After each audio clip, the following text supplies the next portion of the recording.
morning children. Today we'll start standard 6 civics chapter number 2 diversity in society. Okay, so there are many languages, religions, cultures, customs and traditions in Indian society. The diversity is a mark of our rich cultural heritage. Diversity means variety, differences. We live among people who speak different languages like Marathi, Kannada, Telugu, Bengali, Hindi, Gujarati, Urdu. In a country in India, different people speak different languages. Yes? Everyone celebrates their own festivals and the events. The modes of worship are also different. Yes. Our country consists of regions with different historical legacies where the diversity is shared, where the diversity is celebrated. As all these different communities in our country have lived together for many years, a feeling of oneness, that is, a feeling of unity has developed among them. Next is diversity in our strength. To live with different groups is to experience coexistence. We have to cooperate each other and exist in our one country. Coexistence helps to increase the level of understanding among the people. It acquaints, it tells us with each other's traditions, customs and ways of life. We learn to respect each other's way of life. We even adopt certain traditions from others. This helps us to increase the feeling of unity in the society. The feeling of oneness increases in the society by coexistence. Next is the principle of secularism.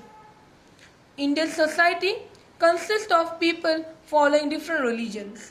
Our constitution has made important provisions, important properties, important equipment or requirements to ensure that all religion communities will have the freedom to worship according to their faith, according to their position they can worship. India is an important secular nation of the world. We have great linguistic and religious diversity in our country, differentness in our country. In order to preserve this diversity in a sound and healthy manner, for this diversity, we have accepted the principle of secularism. So with that principle, no religion is recognized as religion of a country. No religion is a particular country. No religion belongs to a particular country. Every person has the freedom of worship as per as their religion or the religion of their choice. Everyone has to accept the religion as per their choice. No problem. There can be no discrimination on the basis of religion. There will be no differences on the basis of religion. All are equal. All religions are equal. Opportunities for education, means of livelihood, government jobs are made available to all. All can get the jobs. There are no special provisions in the constitution. There are some special provisions in the constitution for the protection of religious and linguistic minorities. The minorities have some special rights, some special provisions in the constitution. The principle of secularism has helped to maintain the religious harmony, that is cooperation, peace, religious peace in the Indian society. Next, the contribution of society to our development. What do we learn by living in a society? What values, qualities do we imbibe? What qualities do we inscribe in us? First is cooperation. All societies are based on mutual cooperation between individuals and the community. Every existence of the society depends on the cooperation. Yes? Between individuals. Cooperation should be there between each and everyone. Cooperation is the process of sharing and helping each other in solving problems and removing the difficulties. A family cannot remain together without the cooperation in its members. If there is no cooperation between us, we cannot live together.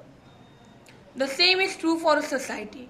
Lack of cooperation hampers our progress. That is, our progress stops due to lack of cooperation. Cooperation makes interdependence in society healthier and allows inclusion of everybody in the society. Everybody can participate in the society if there is proper cooperation. Next, let's discuss, and can you do it? It's for your knowledge. You have to read it. Next, tolerance and understanding.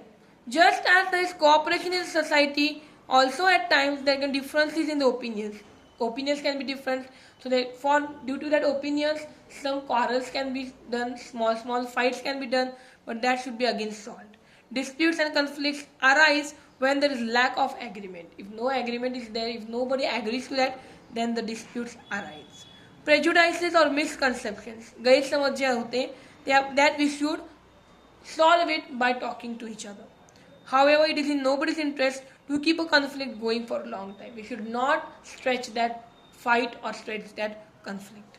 People find a way to resolve the conflicts or the fights among each other.